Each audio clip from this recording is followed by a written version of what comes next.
wanted and identified by an expert. We have information on how to do that on WTVR.com.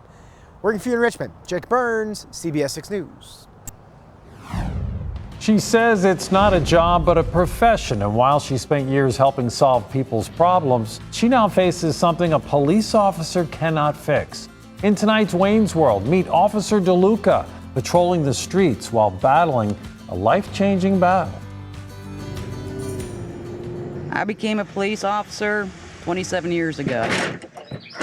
A lot of people will work somewhere as a job. This is a profession. For Officer Leslie DeLuca, she's a hard worker and she's dedicated. Dedicated to a profession. To become a police officer, you're literally sacrificing your whole life to helping others.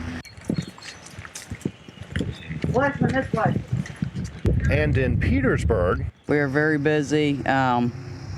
It goes from the simplest calls to the most critical calls in a matter of minutes. The Pittsburgh, Pennsylvania native has spent more than a decade in the Commonwealth and nearly that long on the streets of Petersburg. This is my home away from home. And her choice of assignments is to stay right here. You want to help others, solve issues, solve problems. But now Officer DeLuca is facing a problem.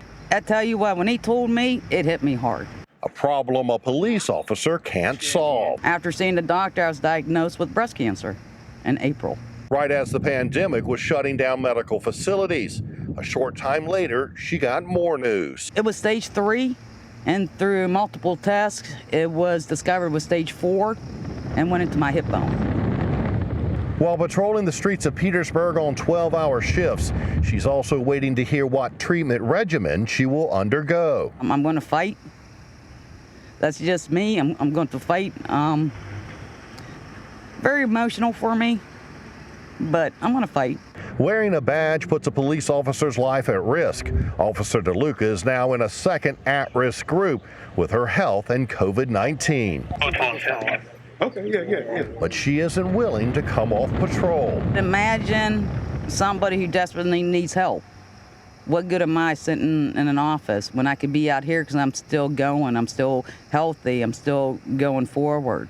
While she dons a mask and gloves for added protection at work, the diagnosis isn't slowing her down. Just because I'm dealing with something that's almost impossible doesn't mean I stop living. And she says there's something cathartic about being out here. It does a lot for me to be out here. It keeps you going. But no, so they might stop by and talk to you, or if they see you, they're probably going to ask you some questions, okay? And there is little doubt among the officers here that She loves her job, without a doubt. at a time when at-risk people should be staying inside, Officer DeLuca is pushing herself to stay out here, not letting a cancer diagnosis change who she is or how she does her daily